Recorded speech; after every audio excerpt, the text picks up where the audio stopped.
نبی کریم صلی اللہ علیہ وسلم فرمائی کہ بنی اسرائیل کیوں سڑے دے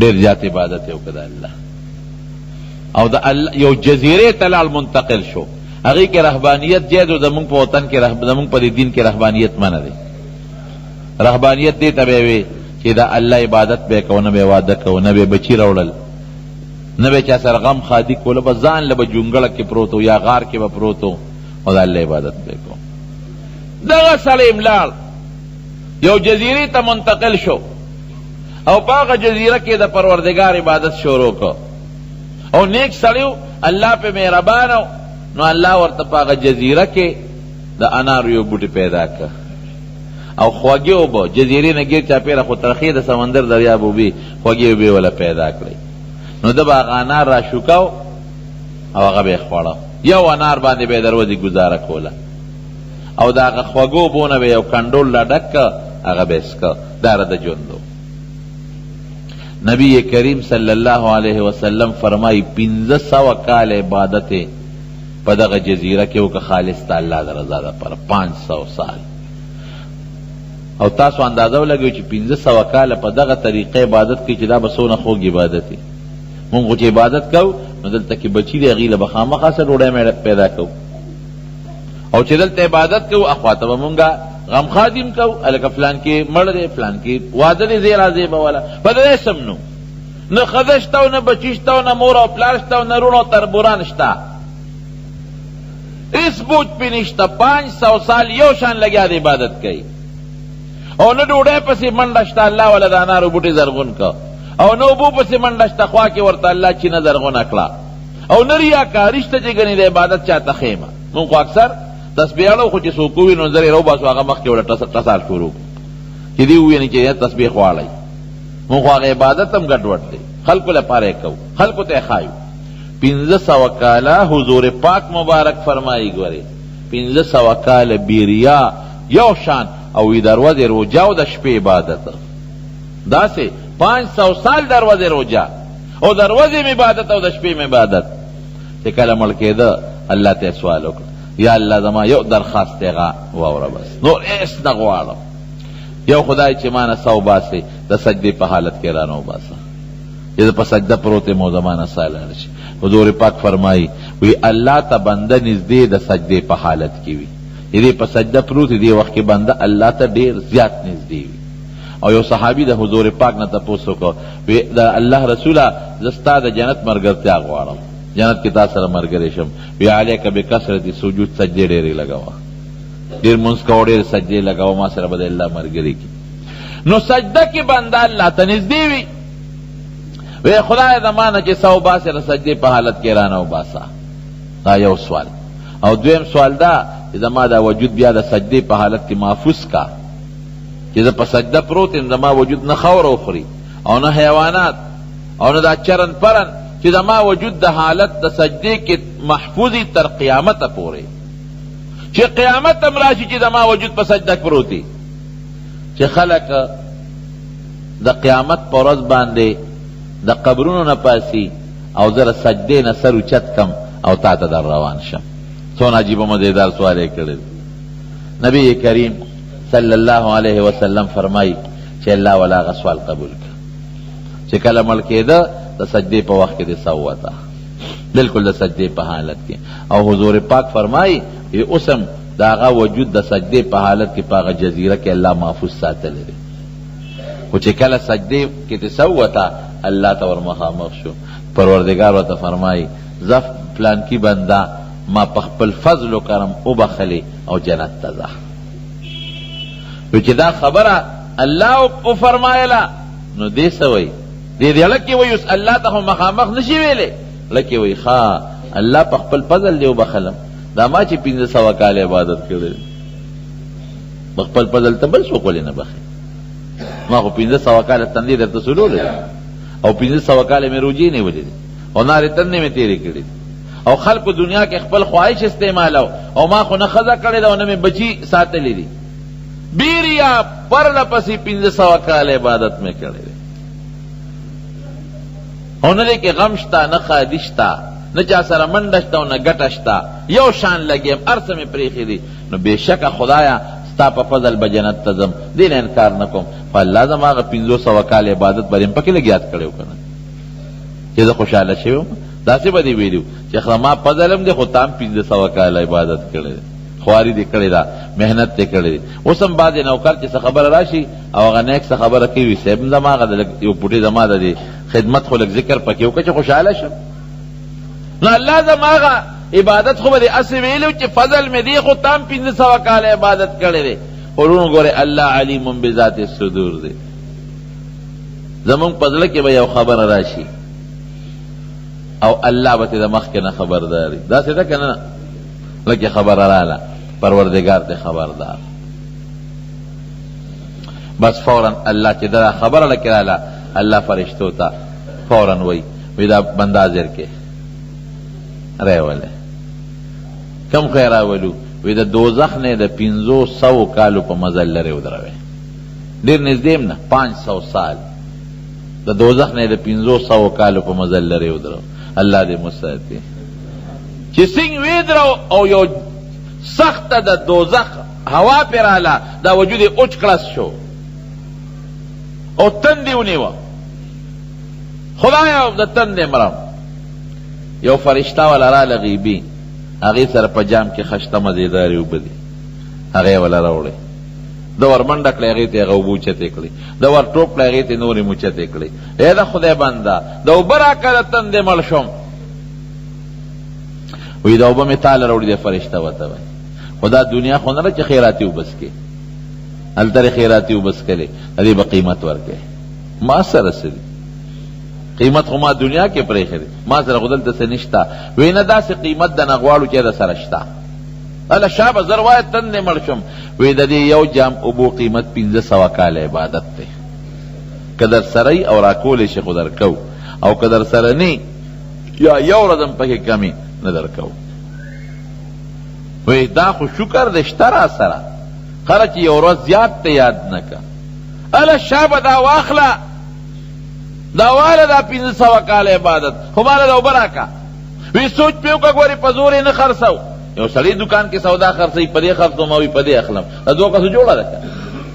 سوچ پې وکړه ګورې په زور یې در باندې نه خرڅو. وی بس هر څه چې دي ما ته قبول دي، شابه شابه زر راکوه. هغه جام اوبې ورکړې، هغې وڅکلې. الله فرشتو ته وی دا مخامخ یې کړي. وروڼو ګورې دا حقیقت دی. هارون الرشید بادشاه ته یو سړی وایي، ډېر لوی بادشاه و، ډېر عادل بادشاه و. وی تا نه یو تپوس کوم، یو بزرگ ته وی ما ته نصیحت وکړه، او ورته وی یو تپوس ته نه کوم. وی که چرته ته ډېر زیات تږي شي او د تندې مرې او اوبه نی، او یو سړی دلې یو جام اوبه را پیدا کړي او درته وایي چې د اوبه در کوم، خو دا نیمه بادشاهي راکړه، نو په دې یو جام به دا نیمه بادشاهي ورکړې. هغوی بادشاهي سره پاره چې زه مرمه نو بالکل به یې ورکړم، چې اوس نه میلاویږي بغیر دا نیمه بادشاهۍ نه، نو دا نیمه بادشاهي به ورکړم خو چې اوبه وڅکم. چې مرمه بادشاهي خو چې سړی مړ شي په بادشاهۍ څوک څه کوي. وی ښه زه ټیک شو، یو جام یې درکړې، نیمه بادشاهي دې ورکړه، اوس تا هغه جام اوبه وڅکلې، ادې خېټه کې ونښتې، انوځي لاندې. بعضې وخت کې سړو واړه بول بند شي که نه، اوس خو کیتیټر وردن نه کي په زور یې ترې وباسي، زه هغه نوځي اوبه خېټې ته لاړې، اوس ونښتې لاندې نه ځي.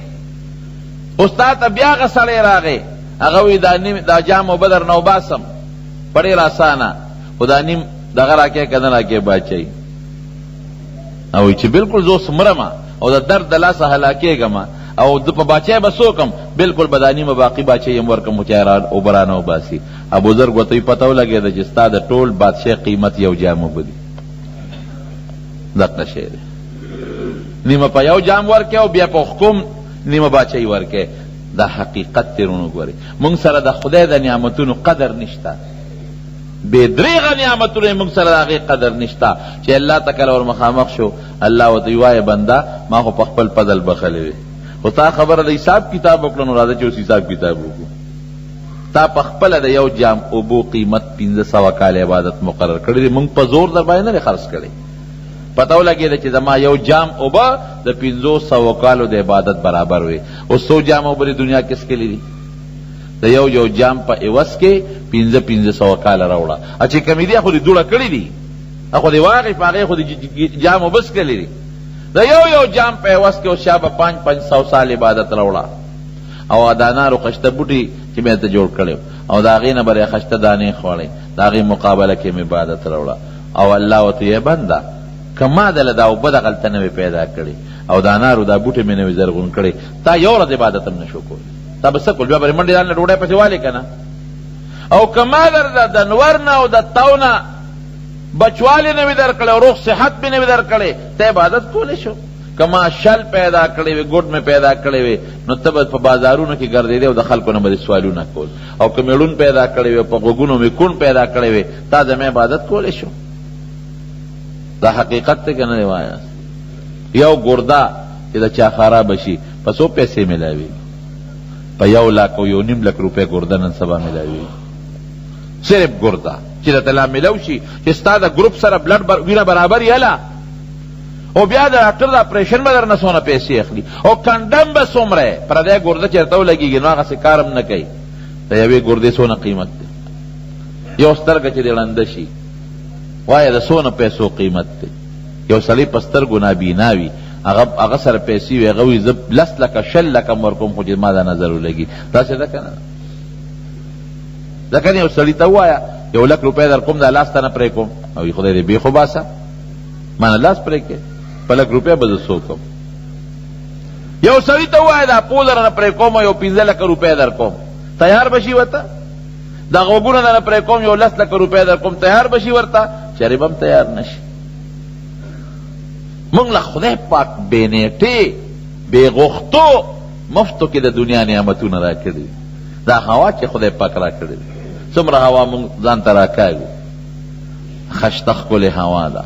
او دا رڼا چې خدای را کړې ده، ته د شپې د لږې رڼا دپاره څومره د بجلی بل داخلې، څومره ښکلې خدای رڼا در کړې ده. اور دله خدای مفتو کې پیدا کړی دی، اوبه درته خدای مفتو کې پیدا کړی دی، مفتو کې اوبه. تاسو لاړ شئ په بعضې ملکونو کې پته به راته ولګي. مدینه منوره کې خو اوبه ډېرې دي، په مکه مکرمه کې د اوبو قلت دی. مکه شریفه کې هوټل ته چې لاړ شئ او ډوډۍ خورئ نو اوبه راته مفتې نه میلاوېږي، اوبه به ځان له بیلې اخلې، په 1 ریال پوټینۍ بوتلګې در کوي او په 2 ریال او په 3 ریاله به دله غټ بوتل در کوي. هلته به څه کوې بیا؟ اوبه ربه یې میلاوېږي. د پټرولو نه د اوبو قدر هلته زیات دی، پټرول ارزان دی، اوبه ګرانې دي. مونږ له خدای پاک مفتې اوبه را کړي دي، مفتې رڼا را کړې ده، او مفتې راله خشته ښکلې ژوند را کړی دی. دا د خدای پاک فضل او کرم دی. ګورئ نو الله ورته فرمایي چې شابه اوس راوړه که نه، دا که ما روغ اندامونه نه وي در کړی تا زما عبادت کولی شو؟ که ما لیوني پیدا کړی وې او په دماغو باندې روغ نه وې تا زما عبادت کولی شو؟ والله معافي غواړم، غلطي شوې ده، واقعي دا ستا فضل دی. ورونو ګورې دې ځای کې بعضې خلک بیا خطا کېږي. بعضې انسان وایي چې هر څه د الله په فضل دی، نو بیا پکې زما عبادت ته ساجد دی. بیا خو به ستا زړه کې دا راځي که چې یاره چې د الله فضل دی نو زمبه او که فضل نه نشم دی عبادت ته ساجد دی. نه پر عبادت به الله خوشحاله کې الله به خپل فضل کوي، بار چا باندې فضل نه کوي، په کافر فضل نه کوي. ولې؟ ځکه هغه الله خفه کړی دی، د هغه عقیده خرابه ده. الله چې درته څه ویلي دي ابه وکړې، چې د څه نه دې منې کوي د هغې نه به ځان وساتې، نو بیا به الله خوشحاله شي. چې خوشحاله شي فضل به وکړي. زه به تا سره احسان کله کوم چې زه خوشحال یم، او چې ته ما خفه کړې زه تاسو باندې خپل فضل بیا کوم، احسان کولی شم. نو دا عبادت دا د خدای د فضل نښه ده، د عبادت د خدای د خوشحالولو سبب دی. دا الله ته چې تابعداري ده په دې به الله خوشحاله شي، نو الله به فضل وکړي. نو جنت ته بیا د الله په فضل دی. خو د الله فضل مخکې څه څیزونه غواړي چې الله خوشحاله کړي، نو په عبادت کې به هم کبر نه کې. دا به نه وی چې خدای ما خو منځ وکړه او ما خو روجي ونیولې او ما خو دا وکړل، په کبر الله ډېر زیات خفه کېږي. دا چیلې نه چیلې، دا وایي مې په اردو کې معنا زه، نو چې وایي مې نو سر یې لاندې او خپې یې بره په قصاب په تخت اویزان ده پرته وي. ته زه دا وایې چې زه مې کې شیطان ته چاوي ما ته نصیحت وکړه. دا مې هسې یو ستا د پوهې مثال درته. شیطان ته چاوي ما ته نصیحت وکړه او ورته څه وایي؟ وایي داسې مه وایه چې زه یم، داسې مو وایه چې زیم. که داسې دی اووی چې زیم نو داسې به شی لکه چې زیمه، دا به نه وی چې زیم. ستاسو حقیقت هېڅ شی هم نه. قسم دې سړی چې د شپې سملي، تاسو چې د شپې سملی لږ یو پوټی په دې بلستن کې سوچو کې، په دې سوچو کې چې رفلان کې کاکا خو چې د شپې وده شو ساعت یې وخته، بیا ته ګوره اوس ځان ته یو دوه درې پنځه مړي رامخکې کا. هغه خلک ډېرو خلکو د شپې په خوب کې ساه ختلې ده که نه؟ نبی کریم صلی الله علیه وسلم فرمایي وی اذا اصبحت چې کله سبا کې داخل شي فلا تنتظر المساء، د شپې انتظار مه کوه چې به ورسېو که نه. اذا امسیت او کله چې شپه کې داخل شي نو بیا انتظار د سبا مه کوه چې به ورسمو که نه. او فرمایي عد نفسك من اصحاب القبور، د دنیا د خلقو نه مقبرې والا وګڼه. داسې فرض کړه چې لکه بس زمانه ساخي جو د مقبرې ته روان یې. دقه روغ وجود دی د خشته لاس او خپې چې ته پې چغې مې او لاسونه مړقی، لیکن جساده نه ووته، بیا نه لاس رقولی شي او نه خپې رقولی شي. بیا اقه روغ رمټ انسان د بل په اوږو قبر له روان یې. هغه خپل وارثان خواږه چې د تبیټر بلو او ایسی به درته چالو کړو او خشته ښکلې بستره ته به د باره رالی او فورا به در پسې بالښتونه زغلول، هغې دې وړی او د خاورو لاندې دې منډي پرېږدي دې نه.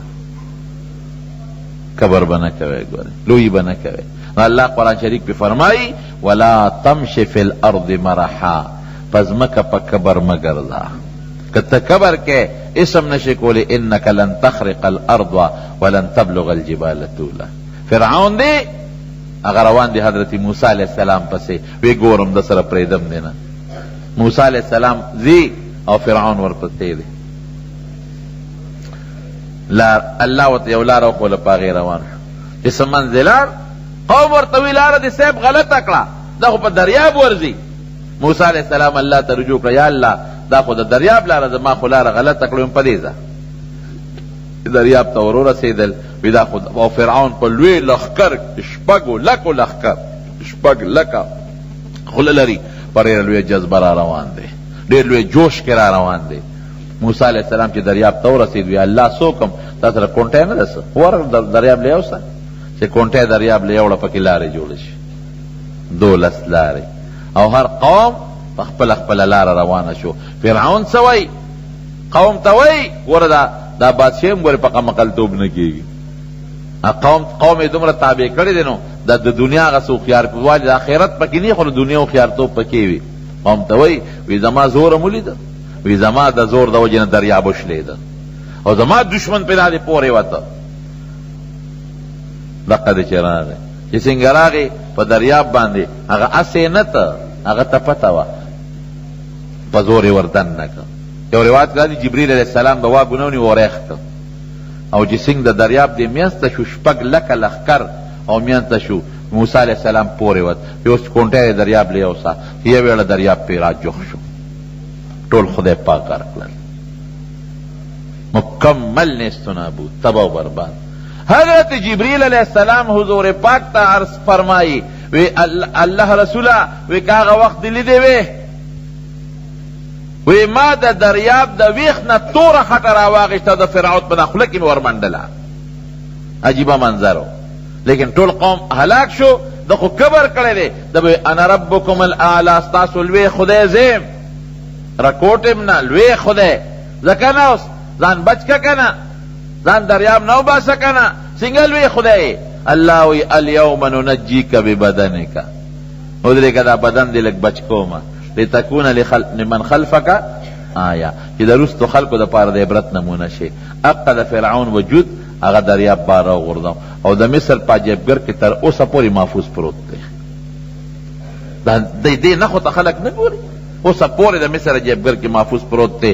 خلقو تا اللہ خیو دمرس خواہ شکل دے مالا چاہ تصویر روڑے یو مرگری تلی والتا کہ اغا مصر کی تصویر استلے مالا روڑے تصویر دلتا مانی یو مرگری دو یوڑو ارچا بدا کورنر کوئی دا پریت لرے کوئی دا سے لعنت تی مکرر دن لکے ما چی شکل تاو کتر خواہ شکل بد شکلا خبیصت تا دا موسیٰ علیہ السلام مقابلہ کولا او تا دانتا لوی خدای وے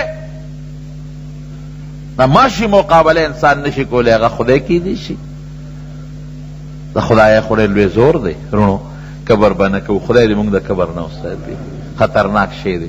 حضور پاک مبارک فرمایي وایي چې چا کې د اوري د دانې برابر کبري، د شړشم نم د اوري دانه وړی، وی د جهنم خوشبویی په حرامه ده. حالانکه د جنت خوشبویی په حرامه ده. د جنت حالانکه د جنت خوشبویی د 500 کالو په مزل محسوسېږي. نو ته به دې به نه ځي جنت ته، دې به جهنم ته لاړ شي چې هلته وډبوي او دا کبر ته وباسي، د هغې نه پس به بیا جنت ته ځي. که یو سړی ښکلې جامه اچوي، یو صحابي نبی علیہ السلام ته وایي چې الله رسوله مونږ خو ښکلې شکل هم خوښ دی او خشته جامه هم زمونږ خوښه ده، دا هم کبر دی؟ وی نه، ان الله جمیل یحب الجمال. الله په خپله ډولې دی، ډول یې خوښ دی. که څوک ځان له سر ګومنځ کوي یا ږیره ګومنځ کوي یا خشته جامې اچوي یا ښکلې څپلې اچوي، دا کبر نه دی. کبر څه ته وایي؟ چې بل ته سپک پورې او ځان ته لوی وی، دې ته کبر وایي. بل دې د نظر نه چپ راځي او ځان ته لوی وی. او کبر دې ته وایي چې دا خپل مال او دا خپل دولت او دا خپل بچی او دا خپل طاقت دا راته دومره لوی ښکاري چې بیا د دې خواړو څوک مقابله نشي کولی. دې ته کبر وایي. مړه دې به زما څوکي، زه مضبوط سړی یم، دې زما مخکې ودرېدی شي. ډېر خلک اوس هم دا خبرې کوي که نه کوي؟ دې ما ته ودرېدی شي، دې ما سره مقابله کولی شي. دې ته کبر وایي. ځان ډولې ساتل، ځان له اس ډولې ساتل، ځان له جامه ډولې ساتله، ځان له مکان ډولې ساتل، دې ته کبر نه ویلې کېږي. نو خدای پاک دې مونږه د کبر نه وساتي. نو د حضور پاک مبارکه په اخلاقو کې یو خوی دا دی چې صحابو ته عاجزي ښولې ده، عاجزي به کوي. قسم دی یو صحابي فرمایي وی په مانځه نبی علیہ السلام جمعات ته راغی او اقامت شو او یو سړی راغی پیغمبر علیہ السلام ته ودرې چې تا سره مې یو خبره ده. ګور اوس که بل څوک وی صبر وکړه مونځ وکړو نو خبره به وکړې. نه، اقامت شوی دی او نبی علیہ السلام ورسره روان شو. لږې اخوا کو وی مونږ له خوب راغی، اقامت شوی او هغه سړی لګیا و ورسره خبرې کولې چې د فارغ شو، بیا راغی نبي اسلام خپل مونځ وکړو. دومره عاجزي وه پکې. وی مدینه منوره کې یو بوډۍ ښځه وه، دماغو کې فرق و، لیونی شانتې وه. ابه راله نبي علیہ السلام ته به لار کې ودرېده، حضور پاک به ورسره ولاړو. تر څو چې به هغې خپلې خبرې نه وې بس کړې، نبي علیہ السلام به خپلې خبرې نه بس کولې. ماشومانو سره یې خندا کړې ده، خوش طبیعتۍ یې ورسره کړې ده. یو ماشوم فرمایي وی نبی علیہ السلام په زمونږ ځای ته راغلی او د بورقې نه اوبه په خوله کې واغېښتې، خوله کې یې وړقولې او د ما په مخ کې یې راوغورځولې، د ما په مخ یې د هغې پونه اله وکړه. او مجلس کې چې به حضور پاک ناستو نو وی چته دا کونډۍ مبارک کې د نورو صحابو نه مخکې کړي نه دي. که د بهر نه به څوک مسافر راغی نو هغې ته به دا پته نه وه چې دې کې پیغمبر کم یو دی، ځکه موږ سره به ګډ یو شانتې ناستو. او که څوک بیا رخصته و نو د هغه لاس پې نیولی و، نو چې ورسره به د کلي نه بار ووت، نو چې تر څو به ته هغه میلمه لاس نه خلاصو نو پیغمبر علیه السلام به ته لاس نه لړکو. دا ښکلی عجزي. بیبیانو سره په کور کې دننه عایشه بیبي فرمایي موږ سره به د کور کار کو او چې بانګ به وي جومات ته به لاړ. دا د حضور پاک ته شته ښکلی اخلاق او خوی. نو مونږ کې د خدای پاک د هغې په شان اخلاق پیدا کړي. یو خوی دا چې کبر به نه کوې، تکبر و لویي به نه کوې. که جومات کې به کار کېده نو حضور پاک به د خلکو په شان یو شانتې خښتې اوچتولې وړې به.